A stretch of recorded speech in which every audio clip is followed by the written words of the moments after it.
I realize this looks dark, but you're not going to have to look at me much of the time. Let's do some more contrapuntal expansions. That's right. Yeah, that was supposed to come a little bit earlier. Why more contrapuntal expansions? Number one. So we learned four basic categories of contrapuntal expansion: the chordal leap, the neighbor, the passing expansion, and the arpeggiation, quote unquote. And I just remind you here, remember, this just means you're leaping around in the bass, usually all in one direction, like all down, not the spelling out of any particular chord. So the arpeggiation expansion doesn't arpeggiate anything in particular. It's just jumping around in the bass. All the other ones are moving, well, the chordal leaps jump, the neighbors move stepwise, and the passing moves stepwise. So in the previous video, and that previous video has, I'd say, crucial background information on this, so make sure you have watched that before you see the sequel, which is this one. We did this using only a limited set of triads and their inversions, and this was limited to just one chord, 1-6, 5-5-6, 7-6, and a little 4-6 in there. So now we're going to level up to more contrapuntal expansions. Level 2, using 5-7 and 7-7 chords. Dun dun dun. Notice here the whole circle. We're not really doing half diminished 7th chord. So if we were in major, your 7-7, or is this? 7-7 would be half diminished. We're just going to consider these are all in minor. I mean, you can do the same things in major, but they sound normal in minor, whereas they sound a little bit less common in major. Okay. And then we're not just using those two chords, but we're using them in all their inversions. The root position, 6-5, that's first inversion, 4-3, which is second inversion, and 4-2, which is third inversion. Now, just to update our chord vocabulary, before we were looking at 1 and 1-6, 4 and 4-6, 5 and 5-6, 4-6, and then 7-6. And now we're adding these 5-7 and all its inversions, and then 7-7, 7-6-5, 7-4-3, 7-4-2, and then a little bit of 7 half diminished, but I don't think that even enters into the chapter. Okay, this is a screen from the last presentation, and I just want to point out that we're using the same principles to, I guess, to assess the stability of different chords, what determines whether a chord is strong, i.e. structural, versus weak ornamental, and the Roman numeral still matters, like 1 chords are still stronger than 5 stronger than 2 and 4, and 2 and 4 stronger than 6 and 3, and then 7 is the weakest, the most unstable. But before we had, in terms of inversions, we had root position, first inversion, second inversion. Now we have inversion, third inversion. And third inversion and second inversion are both going to be considered equally unstable. So third isn't any less stable than second inversion. They're both unstable. They're both dissonances. Why is that? We remember that the 6-4 chord has a 4th above the bass, while the third inversion of a 7th chord has a 2nd above the bass. So especially if you measure against the bass.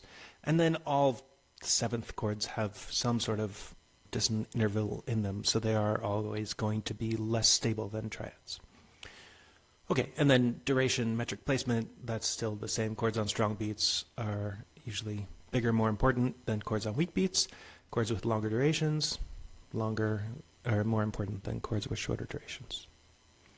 So common substitutions for the contrapuntal expansions. This is another slide from last time, but I'm just reminding you because now it becomes relevant. So anything that we had 5 in before, we could sub in 5-7. If we had 5-6 before, we could sub in 5-6-5, right? That's the same as this is 5 triad in first inversion. This is 5-7th chord in first inversion. We could have a 7 chord in root position, and we could have a 7-7 in root position. And then later we come back and we say, hey, why is that the case? Well, these all have scale degree 5 in the bass. These have scale degree 7 in the bass. These have scale degree 2 in the bass, 7-6, 7-6-5. 5-6-4, 5-4-3. These have scale degree 4 in the bass, 5-4-2 and 7-4-3, and we'll look at that a little bit more in detail. So what principles are at work in making these acceptable substitutes? You remember this from the last video. What scale degrees are in the bass of each? Scale degrees in the bass, scale degree 5 for those guys, scale degree 7 for those guys, scale degree 2, and scale degree 4. So since these are contrapuntal expansion, we are talking about the bass line, contrapuntal expansions, talking about the bass line as if it's a melody. That's why it does make sense to think of how the bass note is functioning melodically. So if the bass is scale degree 2, it's probably passing between scale degree 1 and scale degree 3. If the bass is on scale degree 7, it's the leading tone, and it's probably moving to scale degree 1 by a neighbor or an incomplete neighbor. If it's scale degree 4, it's probably the 7th of a 5 chord or something like it for the 7 chord, and it's going to resolve down to scale degree 3. So that's what happens when we think about the bass melodically. Ooh, this table looks big. I tried to make this as simple as possible, and so you might want to just refer back to it a couple times, copy it down yourself. All the stuff in this column are all the contrapuntal expansions we learned last time, and then this is what we're adding this time. And by the way, this looks much more complex than it is. It's not as complex. So with triads, when we had chordal leaps, we had 1 and 1/6. You can go between those two, go between 5 and 5/6. Now we're just going to say, hey, all the different dumb 5/7 inversions, you could move between those, and all the different inversions of the 7/7, you can move between those. Okay, so it's not really that complex. With neighbors, we can go 1 5 6 1, which we know. Now we're going to learn we can go 1 5 6 5 1. Right? This is just the same thing. It's a 5/6 chord with a 7th on it. Or it's a 5/7 in first inversion. Just like this is a 5 triad in first inversion. And then same thing, we can go 1 7 7 1. Notice for the leading tone 7ths, I'm always putting these in minor keys. But these could work in either major or minor. And then another neighbor thing, I think we see one example where we have this, but a 1/6 going to 5/4/2, going to 1/6. One thing I do want you to learn, and you should maybe write this down in your margin notes right now, is that 5/4/2 always goes to 1/6. You should remember that.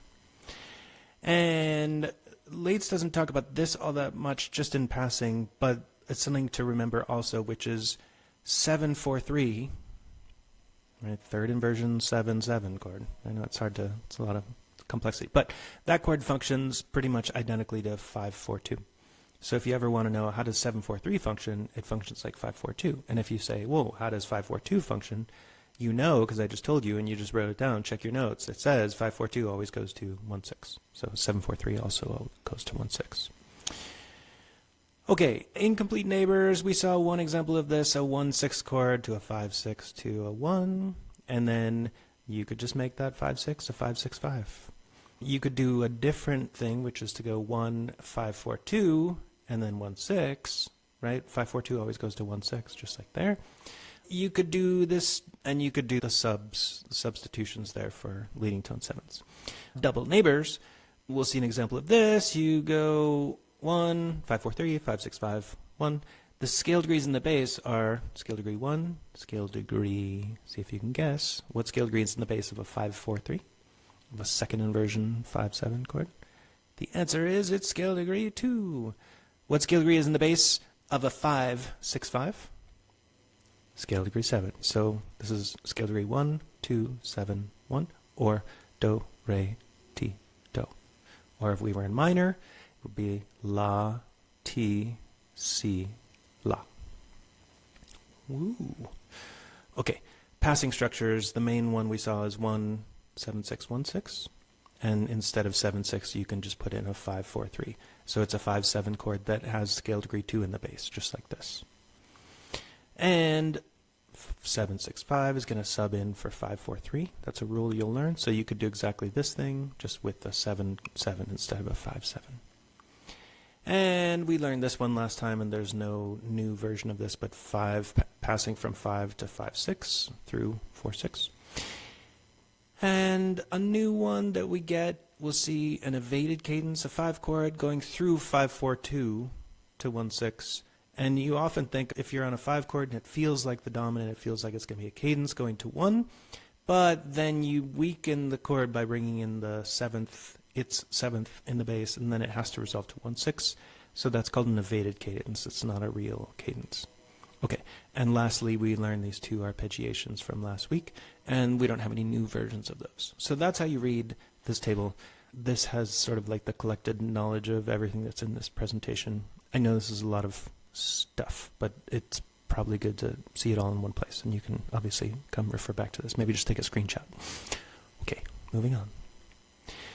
I wanted to review some figured bass stuff with you. We did triad stuff last week. 5-3, 6-3, 6-4, all C major triad. Now we're just going to put sevenths on it, C, E, G, B, right? Same notes, just with C on top. Again, same notes. Same notes. B's on the bottom. And we practiced a little bit figuring out this 5-3, 6-3, 6-4. What does it mean? You're always measuring from the bass, so the E is a third above the C, and the G is a fifth above the C, right? This E has a third above it, which is G, and a sixth above it. This G has a sixth and a fourth above it, so it has a fourth, which is C, and a sixth, which is E. So if we said we don't know what the figures are for these chords, we could just start with C and go, oh, there's a third, there's a fifth, and there is a seventh. So 7-5-3. Above this E, there's a third, a fifth, and a sixth, so 6-5-3. Above this G, there's a third, a fourth, and a sixth, so 6-4-3. And above this B, there's a second, a fourth, and a sixth, so 6-4-2. Now, we also know that we get to abbreviate them. So this was the unabbreviated form. Let's see. Woo! That was loud. This is the semi-abbreviated, semi-unabbreviated. I kept all these things, but I put in parentheses the ones we get to get rid of. So we get to get rid of both the 5 and the 3. Get to get rid of the 3 here. In this case, we get to get rid of the 5 and the 3, and here the 6 and the 6. Now, there is a pattern to this. I'm going to tell you 2 different ways to think about it. So the first one you could think about is just in this one, just always assume that there's a fifth and the third above the bass. And if there isn't, you have to tell the person. So if I just show you a C, you assume that there's a fifth and a third above it, and it gives you that C major chord. If I just give you an E, you would assume there's a fifth and a third, but in this case you don't want a fifth and a third, you want a third and a sixth and a third. So you say, aha, it's not a fifth, it's a sixth. And in this one, you see a G, you assume it's going to be a fifth and a third, but this tells you, oh no, it's not a third, it's a fourth, right? And it's not a fifth, it's a sixth. So that's how you could think of those, like why you get those abbreviations. With this one, the easy way of thinking about it is you get 7, 6, 5, 4, 3, 2, if you ignore this 4. 7, 6, 5, 4, 3, 2, or 4, 2. And sometimes this is really abbreviated, just 2. But I was trying to figure out at some point why that is. And the reason seems to be this, that you always want to give the root and the seventh. So you always want to specify that. And everything else you can assume that the people know. So in this chord, it's like assume you're seeing the note C by itself, but you want these notes. So you assume, I guess the same thing as before, like you assume that the 5 and the third, but let's just do it this way. So the C is there, and you need to specify the B, which is the seventh. So you need the root and the seventh of the chord specified. In this case, the E is there. You need to specify both the B and the C. So that is the fifth and the sixth. Fifth and sixth. In this case, a G is given, and you need to specify the B and the C. So that's 4 and 3. And then in this case, the B is given. You need to specify just the root, which is 2.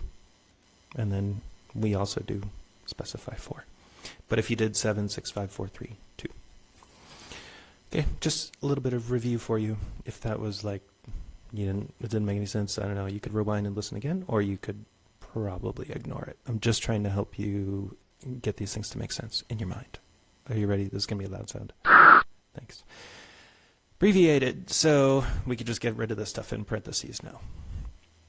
All right, now let's explore what happens when we have accidentals. So this time I'm doing C minor for triads and C minor seventh chords, just to practice doing accidentals.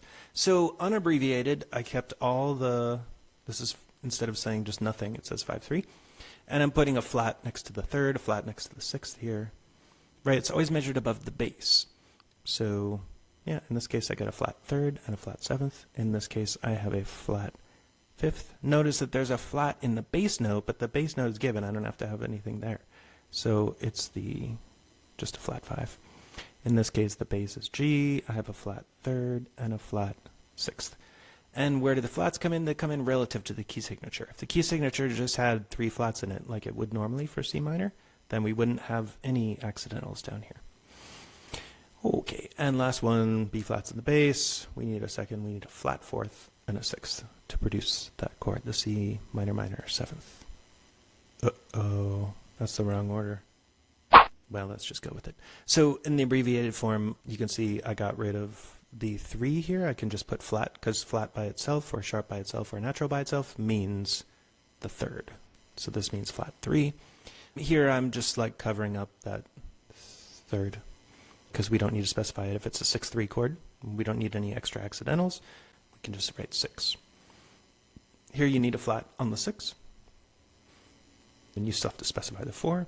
Here, you need a flat for the 3, and you need to say flat 7, but you could just get rid of the 5. So you might see flat 7 flat as your figure for this chord, if you're given the C.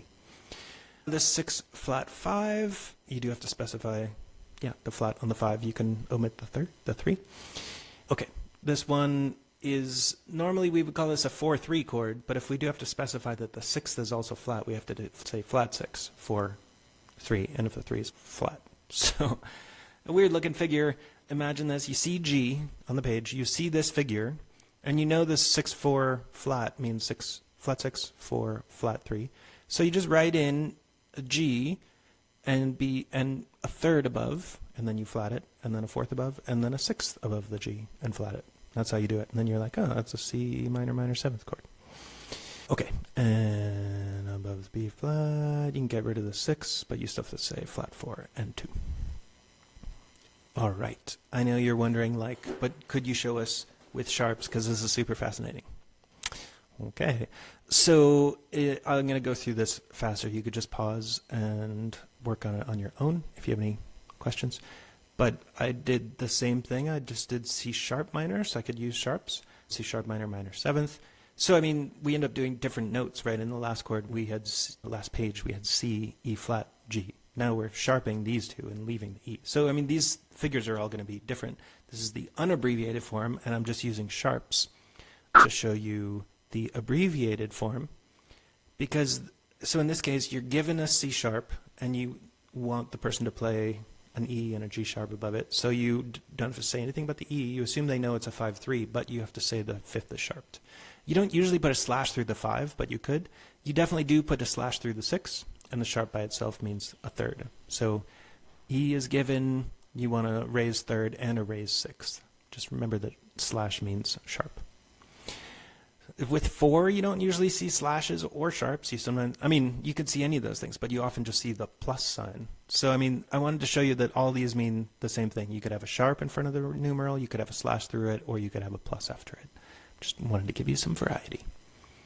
But you sometimes see a slash through the 2, slash through the 6. Okay, great. So let's listen to this example. We're remembering that we can do chordal leap contrapuntal expansions, and then this is a kind of example of chordal leap, and we'll end up calling it something different in a bit, but this is just to create some continuity with the last lecture. We know in the past we can go between 1 and 1/6, and we can go between 5 and 5/6. Now we're just also saying, you can go through any of the different inversions of 5/7 and any of the different inversions of 7/7.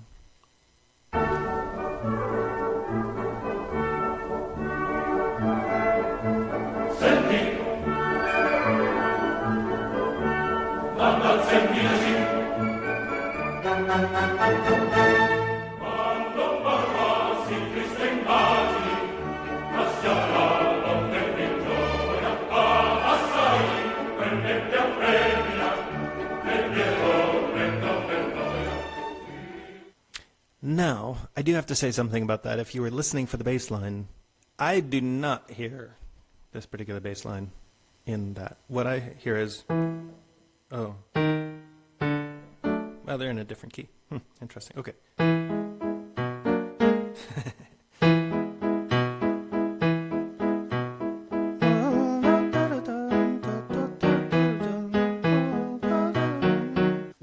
way. But so let me play you what is written here.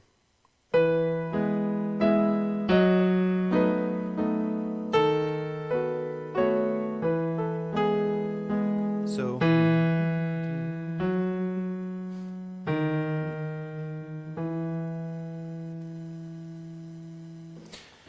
and we're going to later call this a double neighbor, but for now we could just notice that you can go between 5-4-3 and 5-6-5 and then back to 1 again, and that's sort of like a little chordal leap within the 5 chord. Okay. Here's another example. This one is very cool. Mozart Symphony in E flat, Kerschel number 132, the Andante. This little passage comes in it's like the second half of the form, and the whole first half is in E flat, and then I guess it tonicizes B flat, but then the second half starts just all of a sudden on this very strange sounding chord, so give it a listen.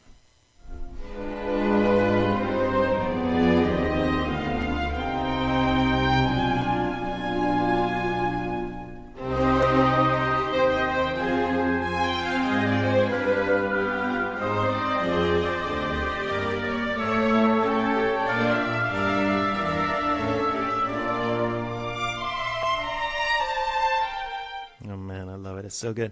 Okay, I'm going to play it for you again. I'm going to start you off in E flat major just so you can hear. That's the key. And you know what? The first half probably ends in B flat. And then it begins on this chord. Okay, so it's going to begin there. And let's give it one more listen.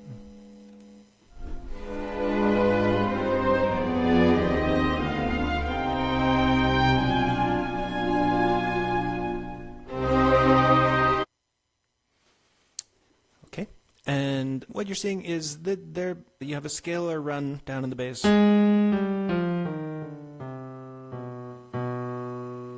And that is mirrored with the opposite movement in the upper voice, same exact rhythm.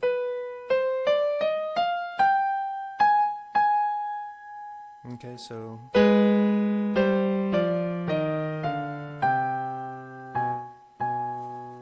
And Leitz does a little diagram over here that shows you that.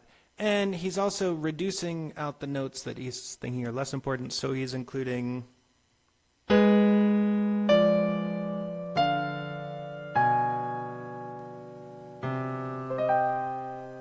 So he's saying that this whole passage is basically like prolonging or expanding a fully diminished chord, a B fully diminished. B, D, F, A flat, and B, D, F, A flat. So that would be this guy moving chordal leaps through different inversions of this chord with some passing tones in between. Okay, so neighbor tones, we spent some time talking about these in the last lecture, and just to remind you that there's complete neighbors, you know, like normal, which we abbreviate N, and then there's also incomplete and double neighbors now. So last one we paid most attention to this 1-5-6-1, so we could play that.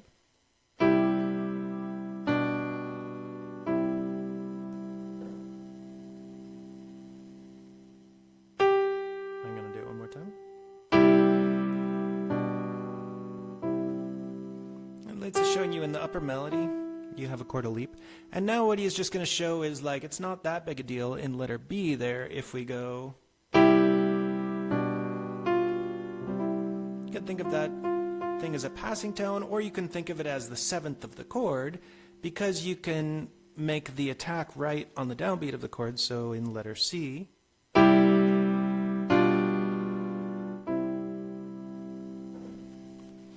So all of those just count as neighboring structures. And so what we see now is we could have 1-5-6-5-1 instead of 1-5-6-1. We could do the same with 7-7, and there's not an example of that, but I'll play it. I'll just do it in C minor. So I'm going to play like letter C, but instead of this G there, I'm going to put an A flat. And then, but it'll be in C minor.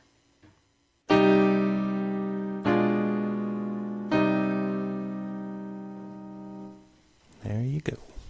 1-6-5-6. 5, 4, 2, 1, 6. We don't have an example of that, but I'm going to make it up.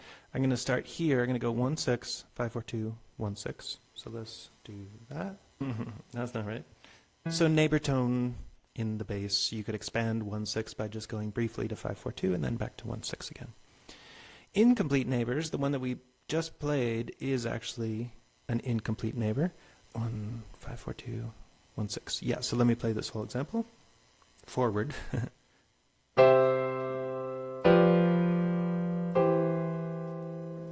Remember this rule, 5, 4, 2 always goes to 1, 6. So you're on 1, you jump into 5, 4, 2, and then 5, 4, 2 has to resolve to 1, 6. That's always going to be, if you're just jumping into 5, 4, 2, it's going to resolve to 1, 6 as an incomplete neighbor. 1, 6, 5, 6, 5, 1. Yeah, you could do that. Or a lot of these you can do the reverse. So 1, 5, 6, 5, 1, 6. And that in the same way that you could do that with a 5, 6 instead of 5, 6, 5. It'll sound basically the same. And this example that Lates gives you here, a 5 going to 5, 6, 5 going to 1. He has CS. Just think of that as CL. CS, chordal skip, chordal leap, same thing. That's why I crossed it out. Here he's making kind of a distinction by saying this 5 and this 5, 6, 5 go to, let's just not pay attention. Let's just call all these incomplete neighbors 5, 6, 5 going to 1 and 5, 6, 5 going to 1. I'll play these two examples for you.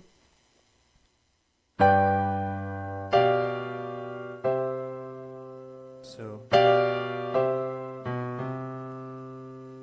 and you could do the same thing with the 5, 6, 5, 6, 5, and 1. And then we have a double neighbor, which we actually saw in that last excerpt, and I think we come back to it maybe on the next screen, and that would sound roughly like...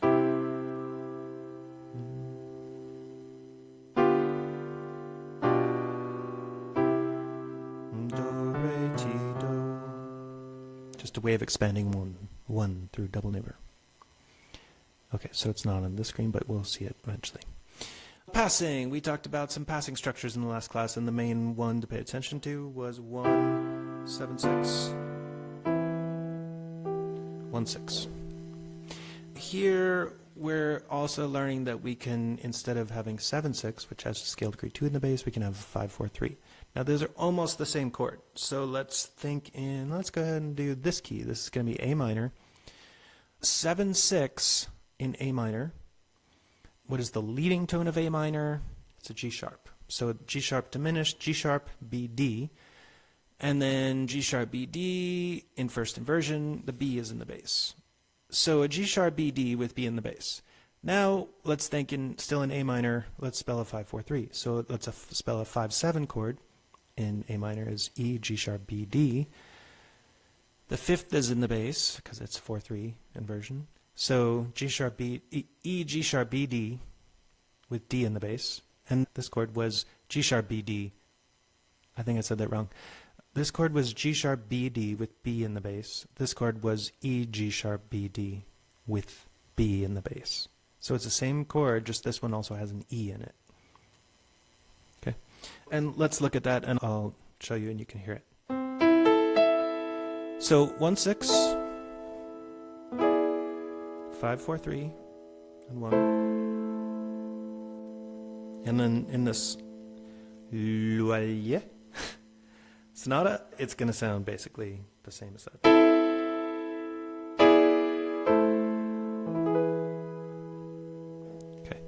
This is the simplification of what's going on here. In this case, it's like basically identical. You're just leaving off the last chord. So this chord here that's B, E, G sharp, D, right? That's an E dominant chord with B in the bass. So it's an E dominant with the fifth in the bass. That's a 5, 4, 3 in the key of A minor. If I just get rid of the E, scratch that out. But now it's a 7, 6 chord. So I'll play it as 1, 6, 7, 6, and 1. And that's going to function exactly the same and sound pretty much exactly the same as if I do include the E here,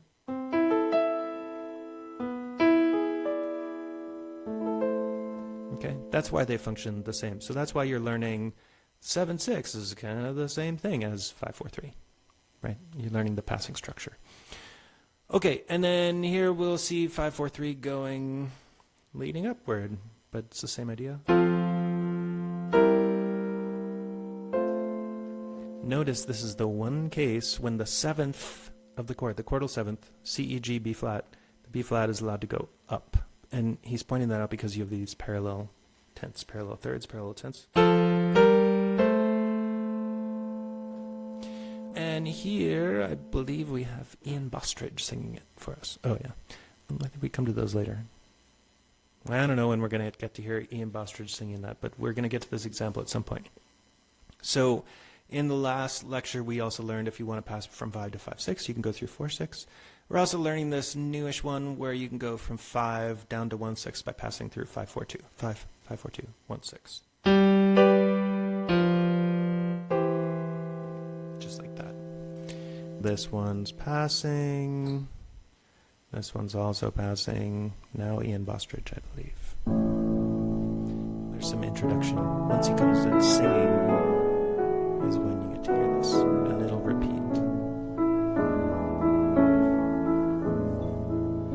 Am Bach wir kleine Blumen stehen, aus hellen blauen Augen sehen.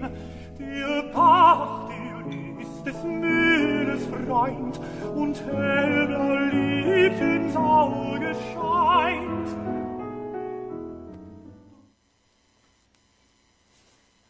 Okay, here is our 5, 5/4/2, and 1/6.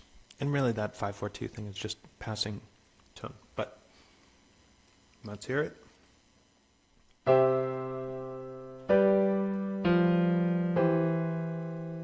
So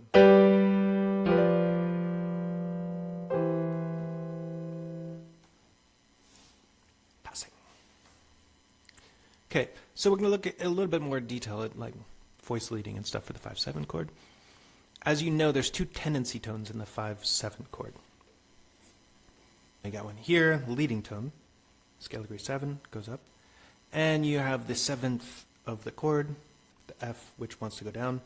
What is the interval from the F up to the B? That's an augmented fourth. Augmented fourths usually resolve out, and that is what you see there.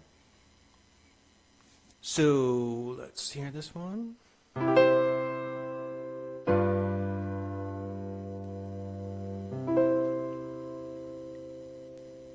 And he's noting here the 7th of the chord always descends by step, and the leading tone, if it's in an outer voice, has to go up. Now, though, he's going to show you that if leading tone, if it's in an inner voice, which it is here, is allowed to not resolve up. It's allowed to go down, and it'll sound just fine.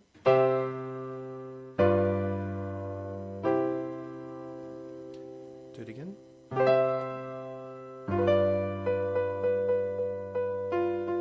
Seventh does have to go down, but you kind of had that in an inner voice. The B going to G.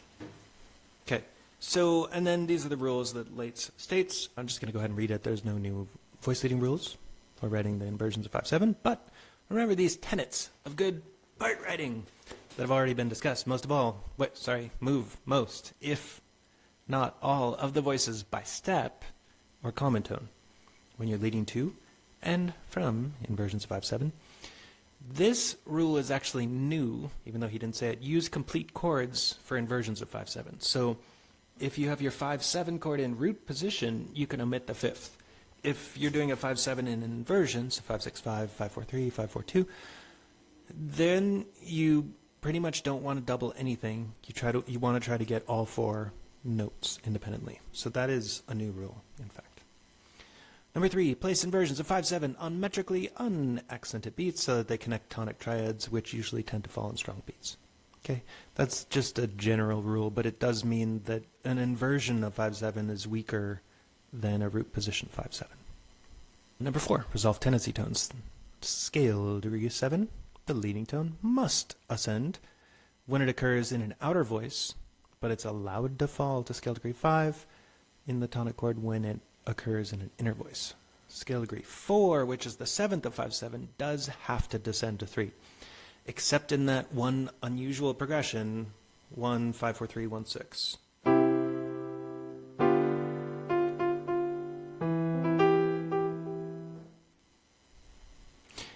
Oh yeah, let me do that again.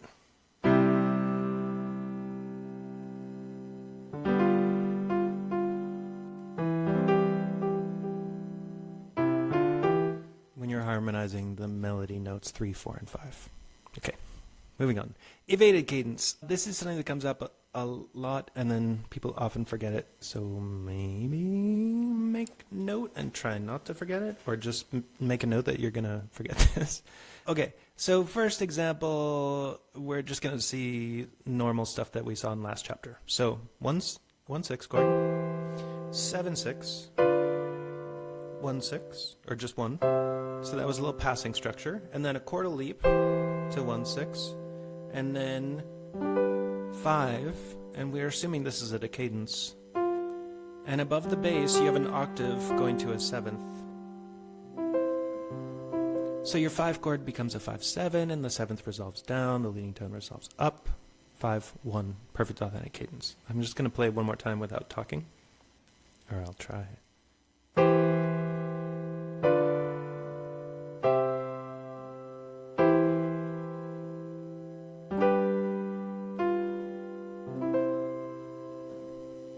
Okay, now same thing. Maybe I'll play this one first so you can hear it, and then we'll talk about it.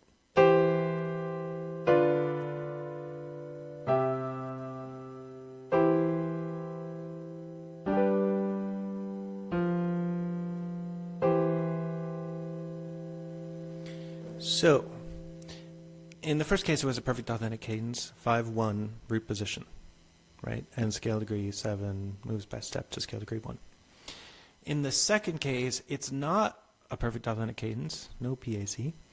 You have root position 5 chord that resolves to root position, or to first inversion 1. So that is not perfect authentic cadence. And we really aren't going to consider this a cadence, because if you do 5 in root position, that's really a different sound than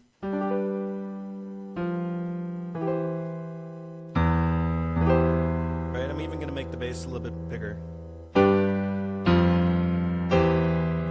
It's not over, it's got to keep going.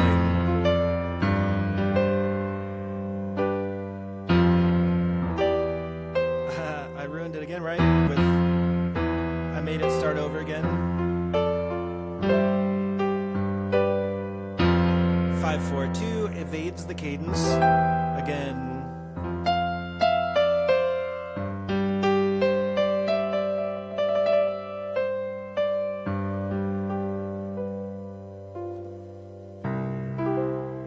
And then I have root position at the end, and that's a real cadence. So evading cadences means like it's not a cadence. Okay, an evaded cadence, you can define it as 5, 5, 4, 2 going to 1, 6. I usually just define it in my head as 5, 4, 2 to 1, 6. The 4, 2, the 7th in the base of the chord, so 5 chord, that weakens the chord so much that it can't function as a cadence, a cadential 5 chord anymore. Here we go, Donizetti. Same thing we saw before, and we were talking about these two chords as being two different inversions of 5/7, and so it's kind of like a chordal leap. But this whole thing together with the bass notes, E, E, F sharp, D sharp, E.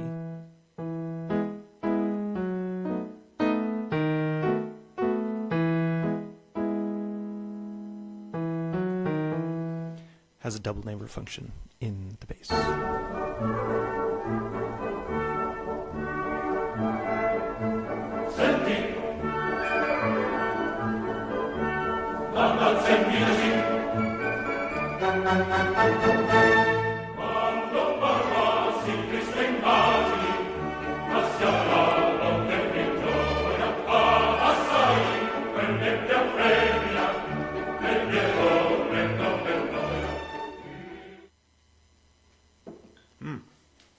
Just eating a little pasta.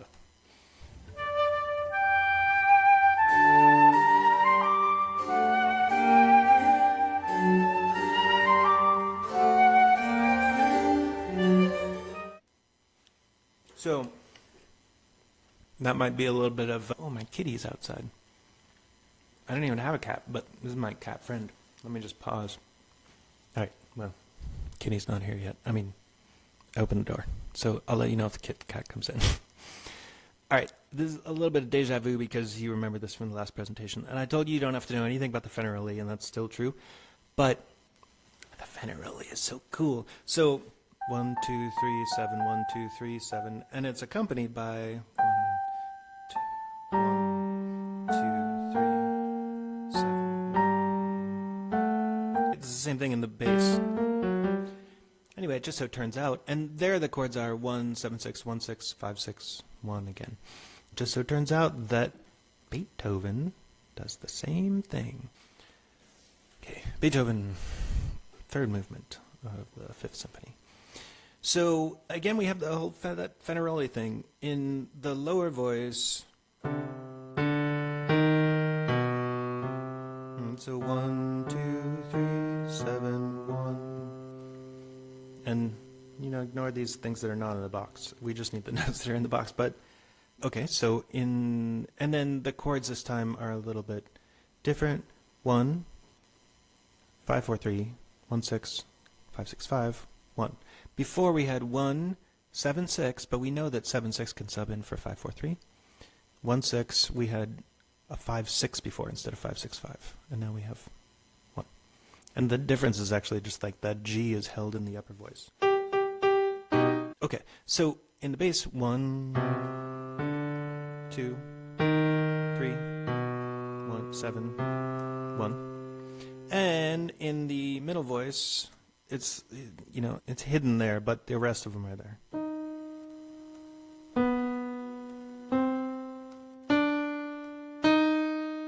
And together.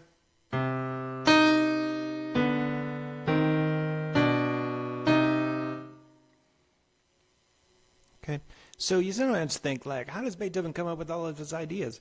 This is just an idea that everybody uses all the time. So, I mean, it's not that he wasn't a very intelligent person, but, like, you could do this, too. You just sort of you're learning the things, the algorithms. And, of course, we have in there 1, 5, 4, 3, 1, 6, which is passing, and then an incomplete neighbor from 5, 6, 5 to back to 1. Mozart. Give this one a listen. It goes pretty fast.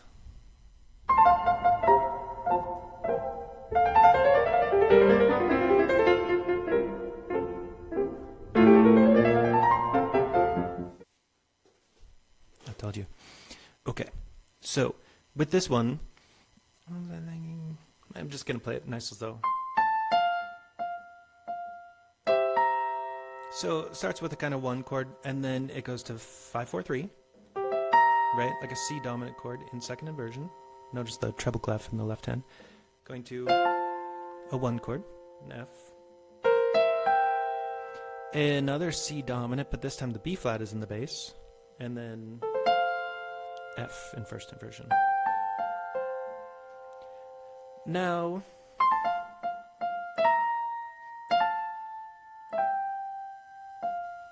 Leitz's singled out B flat, A, G, F, because it's the same as this bass line, G, F, B flat, A, but just that part goes with there and that part goes with there, which you'll see in just a second with colors. But for now, assuming this is a 1, 5, 4, 3, 1, so this is a neighbor, upper neighbor, and then this is an incomplete neighbor, 5, 4, 2, always goes to 1, 6, and Mozart did it right. Good job, Mozart.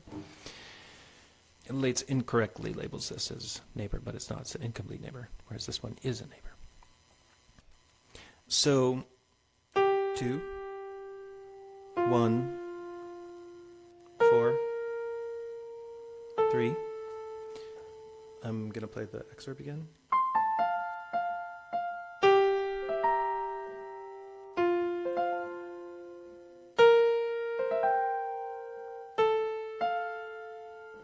Two, 1, 4, 3, and that's echoed above with 4, 3.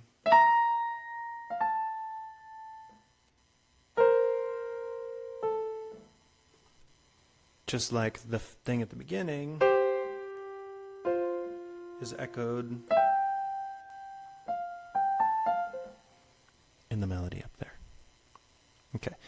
Now, so what we've done so far is we've reviewed the contrapuntal expansions that we talked about in the last chapter, and we applied them by thinking about the different inversions of 5/7. And now we're just going to do the same thing with the 7 fully diminished chord, and the 7 fully diminished chord, we're going to think of it mostly as just being like very similar to the 5/7 chord, and you will see that in a second. But let's first start with an example by Gluck. I can't remember Gluck's full name. Christoph Heinrich? No. Wow.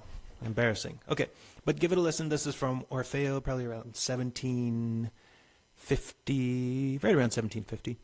Orfeo, you probably know the story, but he has a girlfriend, maybe even a wife or a fiance. Her name is Eurydice, and she gets bitten by a snake, and she dies. And that makes him sad. And because Orfeo has all these magical powers, and he's a very good musician, and his magical powers are musical powers, and he can like make the rocks and the trees and all the animals come and listen to his music, sort of like me with that little cat, except the cat, I'm apparently not doing as well as Orfeo could do. So Orfeo decides to go down to Hades and try to convince Pluto to give back Eurydice to him. So that's the story. Thou hast left him quite forsaken, care and sorrow press upon him. Come then, come, set him free from distress. This is toward the very beginning, actually, is the very first number in the first act, when Orfeo shows up and hears that Eurydice has been bitten by a snake and she's died. And this is the end of that piece.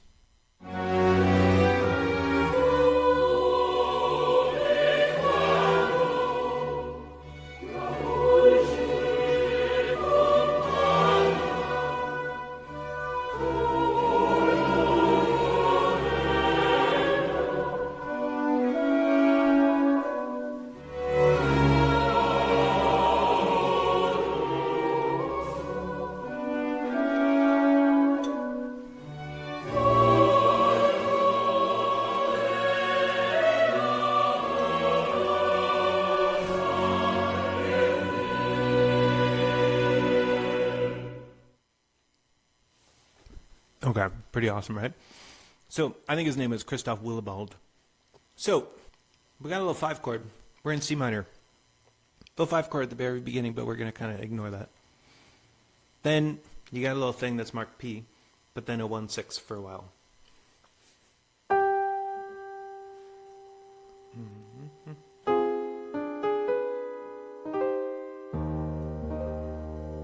One 6. And then going to be just a little thing marked N, neighbor, and then back to 1/6. Where am I here? Right.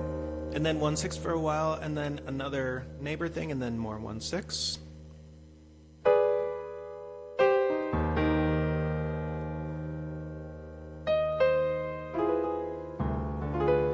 This thing marked neighbor, and then back to 1. Then that's going to happen again. And then back to 1/6, and then more neighbor for a little while in here.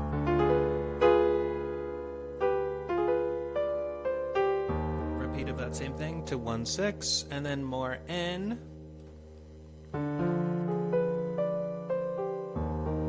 Right, just going to 1/6.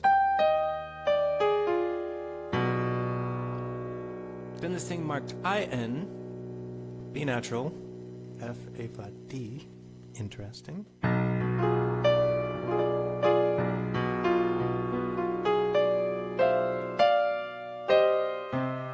1, and then a little IN thing, and then cadential 6/4. Oh, which you guys don't know yet, but it just means it's the big old 5 at the end. And then tonic. So across this whole thing, assuming all the things marked N and IN are just going to be reduced out, right? They're not structural. They are ornamental. That means we have tonic from the beginning. It's a 1/6, but still, I mean, it's 1/6 for long enough that it's tonic-y enough at the very end, dominant, and then tonic. So that's our phrase model. T, D, T. Everything else is just decorating the one chord. So let's look at what kind of decorations they are. That first one, F, D, A flat, B. So it's a B, D, F, A flat, a B fully diminished chord in second inversion. 7-4-3, I don't know if you remember this from one of the earlier slides, but 7-4-3 is going to be the same as 5-4-2. So 5-4-2, we're in the key of C. We would have a G dominant chord with F in the bass. So G, B, D, F. So if it was 5-4-2 in the key of C, it would be exactly this chord, except instead of A flat, we'd have G. And it sounds the same. So just like 5-4-2 resolves to 1-6, so the same as 7-4-3 resolves to 1-6. And I bet you every time we have a 7-4-3, except once, it's going to resolve to 1-6. So that's pretty interesting. Let's keep going on. The next one, you get 1-6 for a while, and then you get, hey, what's that? Oh, just another 7-4-3. That goes to 1-6. Then another 7-4-3.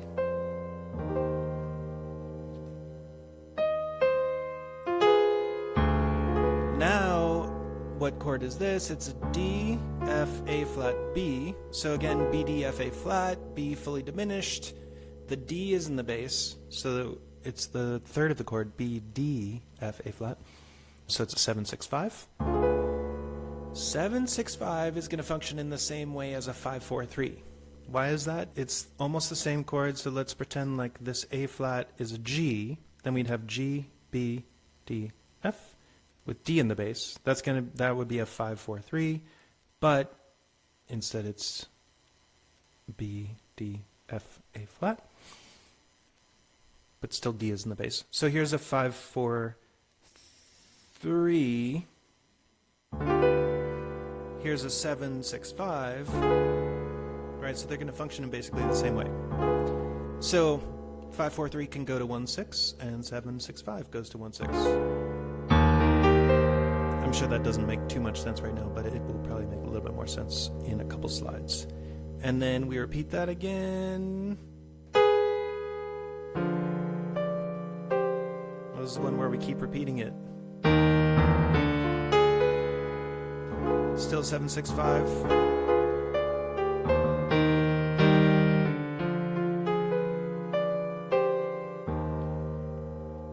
And then now we have root position 7 fully diminished.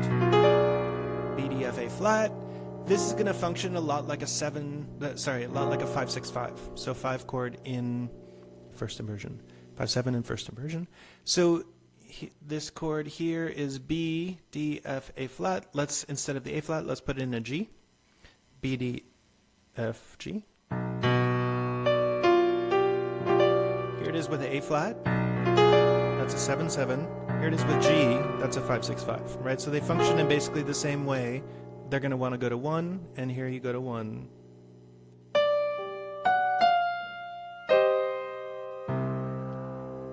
And then just a little cadence thing.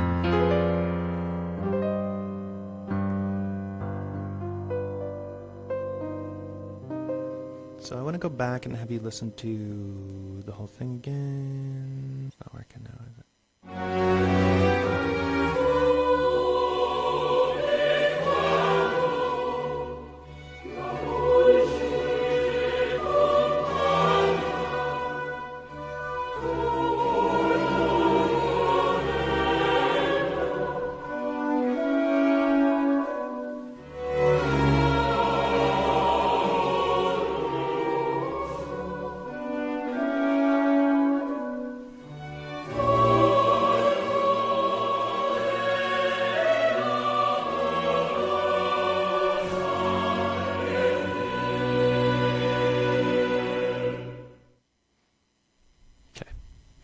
So this is just Late's copying what I just said, which is that 7-7 behaves just like 5-6-5, right? It's a neighboring chord with root to root position tonic. 7-6-5, right, has scale degree 2 in the bass, so it behaves just like 5-4-3. It's a passing chord between 1 and 1-6. 7-4-3 behaves just like 5-4-2. We know 5-4-2 always goes to 1/6. So it's passing chord between 5 and 1/6, or it's a neighboring chord to 1/6. And 7/4/2 is really not that common. We didn't even see it in that last excerpt. It's kind of rare, and it would just be normally a neighboring chord to root position 5/7. Let's see, I think I have that picture here. Yeah, we do. So that last point, I don't expect this to make too much sense to you, but you'll see it in just 1 second. So this illustrates the same thing that was on that last page. So first example of A.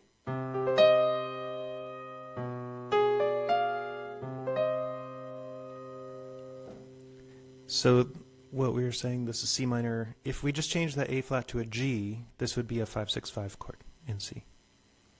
So I'll play it first with a G, and then the second time with the A flat. That's 5/6/5, and here's 7/7. And this time I'll just do both. Right? You could do either one. It doesn't matter. It's just like melodic difference. So 7/7 functions the same as 5/6/5. 7/6/5 functions the same as 5/4/3. It's just a 5/7 chord with scale degree 2 in the bass. Imagine this A flat is a G, and this would give you a 5/4/3 chord. So I'll play it first the way it's written, then with a 5/4/3 instead. So first as written.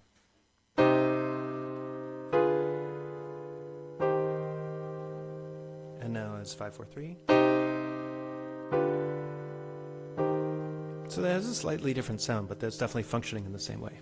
Right? So 7/6/5, if you're trying to figure out how to use it, you could kind of remember 7/6/5 works as passing, but you could just say, I use it in the same way as I use 5/4/3. With 7/4/3, I do recommend remembering that this is just like a 5/4/2. 5/4/2 always goes to 1/6. So let's look at it the way it's written.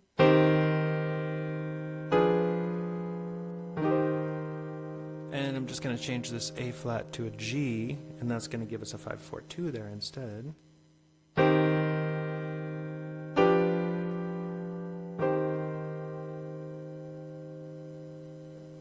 And this last one.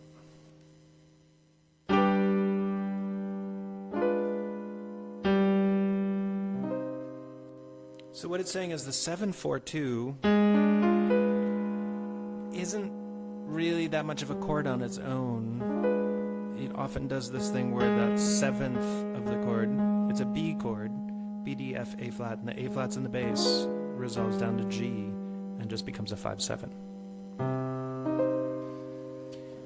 Okay, and then at the bottom here, you have spelled out what I'm saying about how these chords are so similar. So 5/6/5 and 7/7, right? 7/7, it's just like 5/6/5, and they're the same except for that one note. Here's 5/6/5, and here's 7/7. 5/4/3 is just like 7/6/5. Sorry, I did that wrong, but here's 5/4/3. Here's 7/6/5. 7/4/3 functions just like 5/4/2. Here's 5/4/2. Here's 7/4/3. 5/4/2, 7/4/3. And then this last one, the seventh is in the bass. It doesn't really have a strong function, but that's why he puts this one in a different octave to show it. This doesn't really resolve to this. And it doesn't, they don't exactly function in the same way. Okay, so we are almost done. This is a comparison of 7/7 and 5/7. Both of them expand tonic.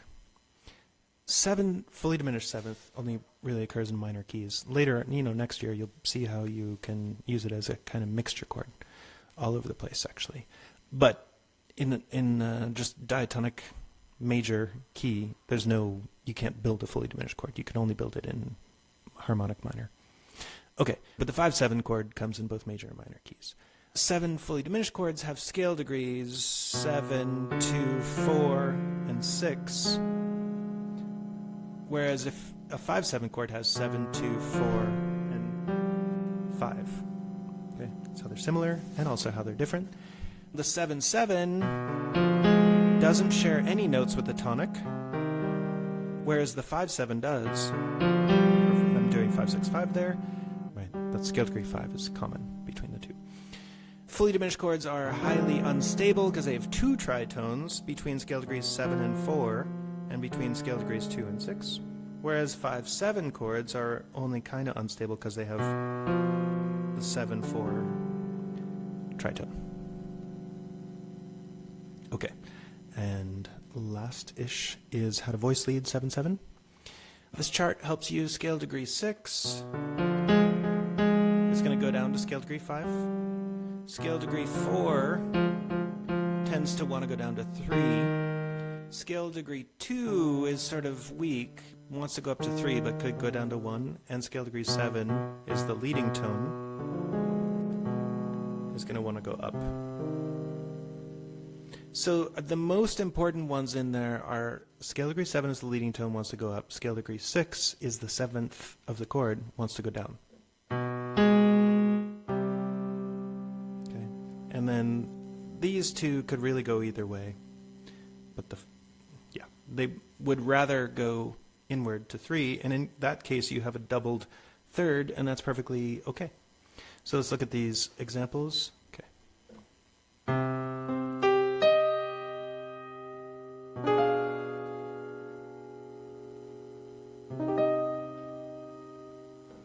So let's just check this. Scale degree 7 goes to scale degree 1. Scale degree 6 goes down to scale degree 5. Scale degree 4 goes down to scale degree 3. And scale degree 2, it could go either direction, but it kind of wants to go up. So one more time.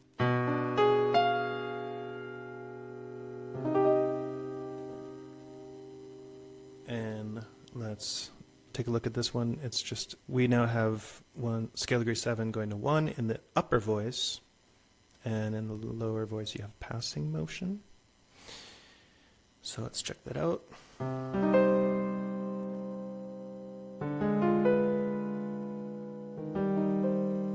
I'll play just the outer voices. And the whole thing one more time.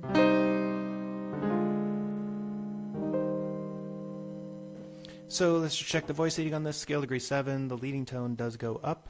Scale degree 4 is the it's not the 7th of the chord, actually. It's just the 5th of the chord. Let's do this one. Scale degree 6 is the 7th, has to go down. It does.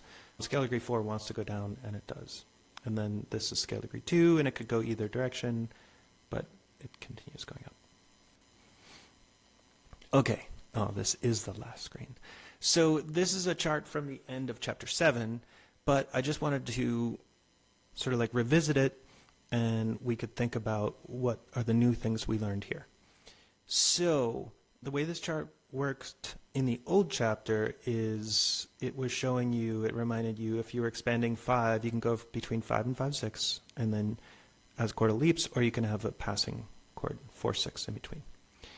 With 1, you can go between 1 and 1/6, going up as passing. You can go down through arpeggiation, 1, 4/6, 1/6. You could even do 1, 5, 1/6. And then you could also go neighbor from 1 to 5/6 and then back to 1 again. So what we did in this chapter is we didn't flesh out anything new in here. So let's just ignore this box. Let's pay attention to just this box. We did explore some passing or some neighbor things. Let me start there. So 1, 5/6, 1. We can also go 1, 5/6, 5, 1. If we're in minor, we can go 1, 7, like 7/7, 1. I think those are all our options. Oh, we could also do, we can be on 1/6 and we can go up to 5/4/2 and back to 1/6. Those would be our neighboring structures. And then we could also go, we could do double neighbor, which is 1, 5/4/3, 5/6/5, 1. Then for passing, this is scale degree 2 in the bass, right? We can go 1, 7/6, 1/6. We can go 1, 5/4/3, 1/6. If we're in minor, we can make this a 7/6/5. So we can go 1, 7/6/5, 1/6. And I think that is mostly a summary of all the things we did. So the thing I would hope that you would learn from this is you don't have to learn a whole bunch of new ideas. You sort of want to connect what we're doing in this chapter, what we did in this chapter, with the stuff from the previous chapter. And this will help you down the road. So first of all, it teaches you like the idiomatic ways of using these chords. But once we get to tonicization and modulation next semester, if you've memorized these things in the key, you know, the normal key that you're in, like the diatonic key that you're in, you can start using these things as little modulation tools as well, and tonicization tools. And you'll start recognizing them in music all the time. And if you're learning a piece, you'll start parsing the piece not by measure or by chord, but really by these like 2 or 3 chord structures. And that helps a lot. And it also just helps you appreciate music, and it helps you write it too.